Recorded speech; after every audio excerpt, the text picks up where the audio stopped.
My husband's estate, worth $80 million, along with this house, will be passed down to me. We don't have any children, so everything is mine. My sister-in-law speaks in a condescending tone. My name is Emma, and I'm a 45-year-old part-time worker.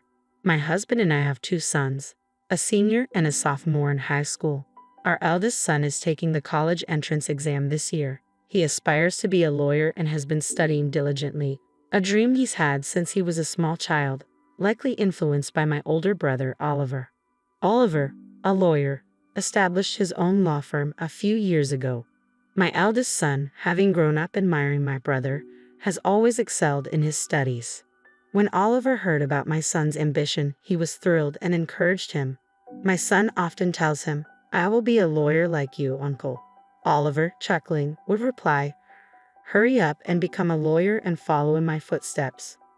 Though married, my brother has no children and often visits us, spoiling my sons. His wife, 10 years his junior, is an eccentric woman who rarely visits, so we've hardly spoken. My brother lost our parents when we were young, so he took on a parental role when I got married. He married shortly after me. When we met his fiancée, we were surprised by her grumpy demeanor. I told my brother and his fiancée, "You two are great together," but privately expressed my concerns to my husband. After the marriage, my husband agreed that she wasn't particularly pleasant. Before they married, my brother bought a house and we visited to celebrate. The house was magnificent, befitting my brother's success. My sister-in-law wasn't there, and my husband joked, "Has your wife already left you?"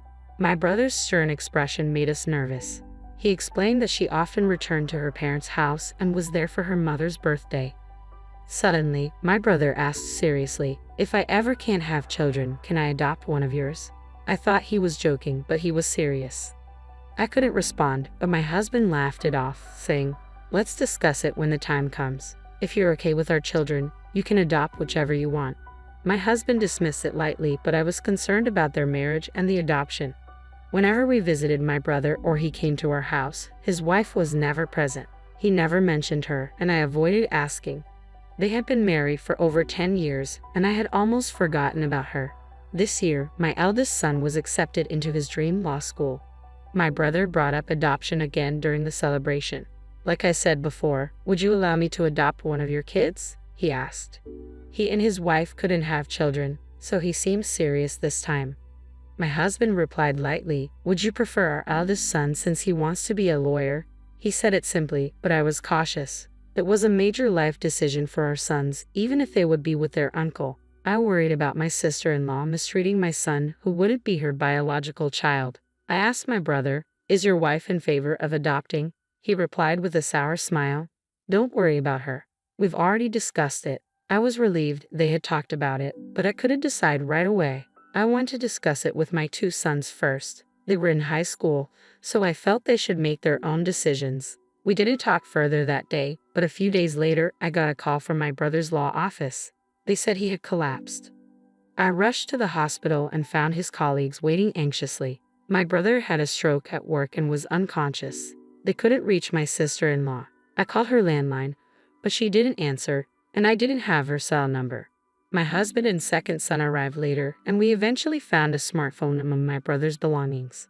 We unlocked it and found her number. When I called, she answered angrily, "I told you not to call again. I will sue you." I calmly said, "It's Emma, Oliver's sister. My brother passed out and was taken to the hospital." She softened immediately. "Oh, I'm sorry. I thought it was Oliver. You said he collapsed." I explained his condition and which hospital he was in. She replied cheerfully, "I can't go right now. I have things to do. But let me know if anything changes," and hung up. I wondered what could be more important than her sick husband. Knowing my sister-in-law wouldn't help, we decided to take care of my brother ourselves. Since my eldest son had finished his university entrance exams, he visited my brother every day. My brother never regained consciousness and remained critical, but my sister-in-law never called or visited. About a week later, I called her again. She answered quickly and gleefully, "What's the matter? Did he die?" I wanted to yell at her but kept my composure. "He's still alive." "Why don't you visit the hospital?" she retorted. "I'm not a doctor or a spiritual healer. There's nothing I can do for his recovery." Her demeanor infuriated me, so I hung up. I began to suspect that my brother's wish to adopt one of my sons stemmed from giving up on having children with his wife. When my brother got married, I asked how they met, and he said through a marriage agency.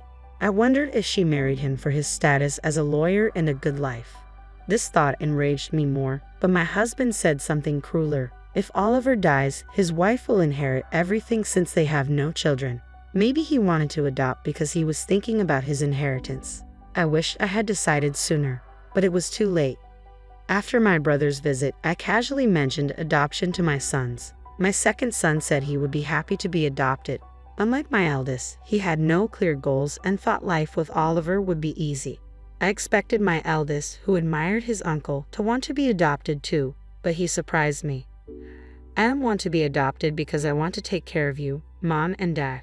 I was overjoyed but knew my eldest, aspiring to be a lawyer, was the right choice for adoption.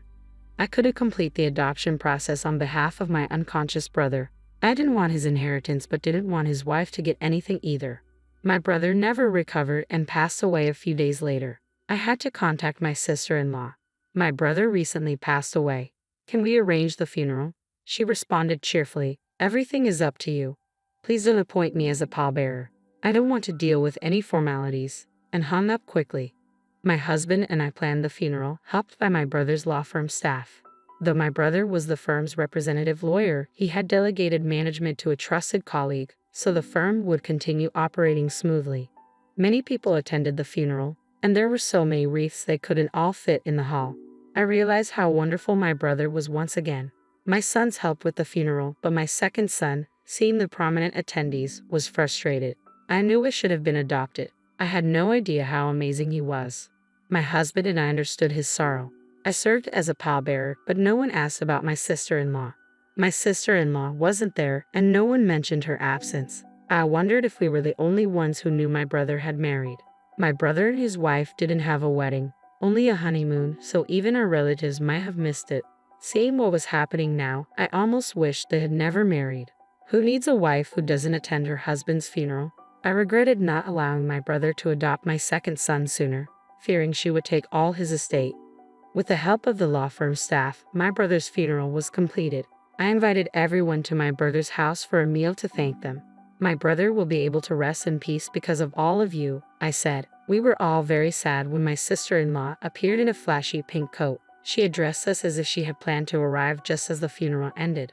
Why did you come here? I asked. With a big smile, she announced loudly, my husband's estate of $80 million, as well as this house, will be passed down to me, his wife. We don't have any children, so everything is mine. For some reason, her triumphant statement made my brother's subordinates laugh. We looked at them, confused. My sister-in-law glared and yelled, what exactly are you laughing about? You're so impolite. One of the lawyers, smirking, responded, we know you're officially divorced. We all knew the result of your divorce settlement the day before he collapsed. I exclaimed, what? You were divorced? My sister-in-law stared at the lawyer who had revealed the truth with a terrifying expression. When she clenched her teeth, another lawyer started talking. I also heard that you were charged alimony in conjunction with your divorce because your affair caused it. It is inevitable. My sister-in-law yelled, I'm not required to pay alimony, am I? I no longer have anyone to pay. She spoke mockingly, but the lawyer quickly retorted, the right to alimony will also be inherited, so you will have to pay it to Emma. She's the inheritor. For the first time, I realized I was my brother's sole inheritor, as our parents were gone, and I was all that was left. My sister-in-law seemed to realize this too, and looked at me with a horrified expression, causing me to step back. Still unconvinced, she yelled, don't I get half of the estate now that the divorce is settled? A dismayed lawyer responded, didn't Oliver give you money when the divorce was finalized? I have a receipt certificate. He also purchased the house before the marriage, so it is not subject to property division. I enjoyed watching her being lectured by the lawyers. She recalled something and chatted while laughing a little. There's life insurance. I should still be the beneficiary. She impressed me with her attitude, acting confidently despite everyone being against her. She said she had changed the beneficiary of Oliver's life insurance to herself. However, the lawyer quickly denied this. Oliver is a firm man. I think he changed it when the divorce was finalized. I searched my brother's belongings and found the life insurance policy. When my sister-in-law saw it, she snatched it from me and impatiently looked at the beneficiary. She dropped her shoulders in disappointment and handed the certificate back to me. The beneficiary was me. Realizing she was getting nowhere, she yelled, "I married a lawyer because I thought he was wealthy, but I've only got a little money, and now I have to pay alimony. This is a huge mistake." The lawyer replied grimly. Oliver said the same thing. He regretted taking advice from a marriage counselor and bemoaned that he had made a huge mistake. My brother had never said anything like that to me, but he had always been truthful with his colleagues and subordinates.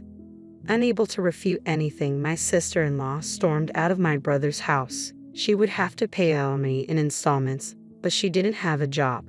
She began looking for one quickly but quit immediately. She re-registered with the marriage counseling agency looking for a wealthy man to make quick money. She found one and cheated him out of his money, but he caught on and reported her to the police. She was arrested for marriage fraud, according to the lawyer who worked at my brother's firm. No alimony was ever paid to me, and when I went to see the lawyer about it, he told me, now that she has been apprehended, alimony payments may be impossible to obtain for the foreseeable future. Alimony wasn't something I was interested in. I was more interested in seeing her suffer a terrible fate, and I believed my brother would agree. I hoped the police would investigate her thoroughly and charge her as a felon. My family moved into the house my brother left behind after unexpectedly inheriting his property. My husband and sons were ecstatic to live in a big house after previously living in an apartment. My eldest son was studying law harder than ever before. Observing my brother's colleagues and subordinates argue with his sister-in-law made him yearn to be a lawyer. Though he was never adopted, I hoped he would carry on my brother's legacy and become a great lawyer like him. My second son, however, was upset and disappointed that I inherited my brother's entire estate. He half-jokingly said, "I wish I was adopted by uncle so I could have inherited everything."